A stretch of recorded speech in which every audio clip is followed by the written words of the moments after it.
اعتکاف کرنے والے حضرات خواتین 10 دن کے لیے اللہ کے مہمان ہوتے ہیں۔ معتکف حضرات 10 دن کے لیے اللہ کے مہمان ہوتے ہیں۔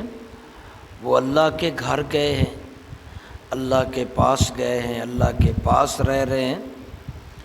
وہ 10 دن اللہ کے مہمان ہیں۔ یاد رکھیے، اعتکاف کرنے والے کے لیے جو ہدایات ہیں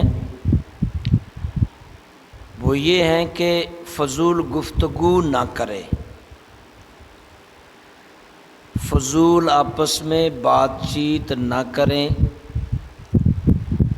خاموش رہیں، زیادہ سے زیادہ قرآن مجید کی تلاوت کریں۔ 10 دنوں میں کم از کم ایک قرآن دفعہ دہرا لیں۔ اسی طرح درود شریف کثرت کریں، استغفار، کلمہ شریف کی، علم دین کا درس تدریس لیں، دینی کتابوں کا مطالعہ کریں، تسبیحات پڑھیں اور اپنے آپ کو مینج یعنی اللہ کے دربار میں بڑے سلیقے سے رکھیں۔ صبح فجر کی اذان سے پہلے تہجد کے نوافل پڑھیں، کم از کم 2 نوافل ہوتے ہیں، زیادہ سے زیادہ 12۔ اسی طرح سورج تھوڑا سا چڑھ آئے پھر 2 نوافل، پھر تھوڑا سا دوپہر ڈھلنے سے پہلے تقریباً 10:30 11 بجے پھر 2 نوافل۔ اسی طرح مغرب کی نماز کے بعد فوراً 6 نوافل، اور دیگر اگر صلاۃ تسبیح پڑھ سکیں تو وہ اور زیادہ فائدہ۔ تو آپ نے 10 دن صرف اللہ سے رابطہ رکھنا ہے، دنیا سے رابطہ توڑ کے رکھنا ہے، کیونکہ آپ 10 دن دنیا میں نہیں ہیں۔ جتنے دن آپ اعتکاف میں ہیں آپ دنیا میں نہیں رہ رہے، آپ اللہ کے پاس رہ رہے ہیں، اللہ کے گھر رہ رہے ہیں۔ اللہ کے علاوہ آپ کا کوئی کام نہیں ہونا چاہیے۔ دوسری بات یہ کہ مسجد کی حدود سے باہر کوئی بات نہ کی جائے۔ گھر میں خواتین جو کمرے میں اعتکاف کر رہی ہیں اس کمرے سے باہر کوئی بات نہ کریں، ورنہ اعتکاف ٹوٹ جائے گا۔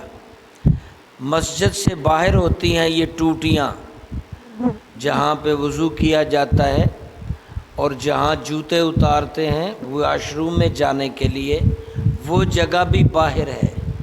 اس جگہ پر آپ جب کھڑے ہوں تو کسی سے سلام نہیں کرنی، کسی سے بات نہیں کرنی، کوئی ادھر فون نہیں سننا، کیونکہ آپ اس وقت مسجد سے باہر کھڑے ہیں۔ وہ صرف آپ واش روم کی نظریے سے گئے ہیں، اس نظریے کے علاوہ آپ کوئی بات یا کلام نہیں کریں گے، کوئی اور وہاں وقت نہیں گزاریں گے، ورنہ آپ کا اعتکاف جاتا رہے گا۔ اسی طرح روزہ اگر ٹوٹ جائے گا اعتکاف کے دنوں میں تو بھی اعتکاف جاتا رہے گا۔ بے ہوشی ہو گئی کسی کو، دورہ پڑ گیا، اس دوران وہ دورہ لمبا پڑ گیا جس سے روزہ توڑنا پڑا تو اعتکاف بھی ٹوٹ جائے گا۔ اسی طرح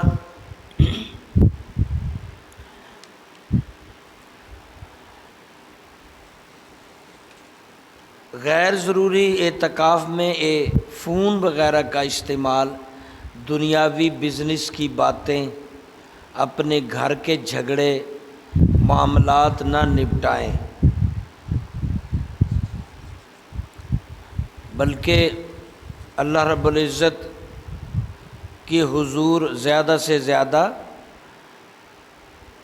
اس کی بندگی، اس کی عبادت، اس کی یاد میں وقت گزاریں۔ 2 ہی عذر ہوتے ہیں مسجد سے نکلنے کے، اس کے علاوہ کوئی عذر نہیں۔ طبی حاجت یعنی پیشاب پخانہ، استنجا، وضو اور غسل، یہ چیزیں۔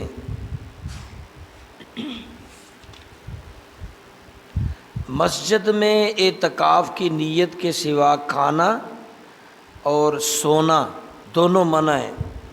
کوئی شخص مسجد میں نہیں سو سکتا، کوئی شخص مسجد میں کھانا نہیں کھا سکتا۔ وہ اگر اعتکاف کے ساتھ ہے تو اس لیے اس کو اجازت ہے کہ اعتکاف کی نیت سے وہ سو سکتا ہے اور کھانا کھا سکتا ہے۔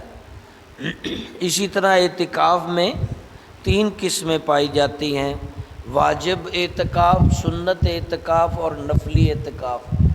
واجب اعتکاف منت کے اعتکاف کو کہتے ہیں۔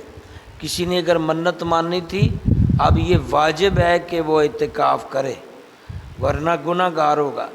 تو اعتکاف کوئی بھی ہو، واجب ہو، سنت ہو، نفل کا ہو، تینوں میں روزہ لازمی ہے۔ نفلی اعتکاف میں بھی، سنت میں بھی، واجب میں بھی۔ واجب اعتکاف منت والے اعتکاف کو کہتے ہیں، اور سنت اعتکاف وہ ہوتا ہے جو ہم کر رہے ہیں، آخری عشرے کا اعتکاف۔ اسی طرح نفلی اعتکاف وہ آپ 1 منٹ کا بھی، 1 دن کا بھی، 1 رات کا بھی۔ بعض لوگ 27ویں رات کو اعتکاف کریں گے، یا آخری 10 دنوں میں اعتکاف کریں گے، یا 1 دن کا۔ یہ نفلی اعتکاف ہوگا، اس کا اپنا ثواب ہے، لیکن 10 دنوں کا جو اعتکاف ہے اس کا سب سے زیادہ ثواب ہے۔ اللہ تبارک و تعالی صحیح طرح سے معتکفین حضرات کو اعتکاف کرنے کی توفیق عطا فرمائے۔ اس کے علاوہ جو دنیاوی معاملات ہیں اس سے کنارہ کشی اختیار رکھنے کی توفیق دے۔ انشاءاللہ کل نئی گفتگو کے ساتھ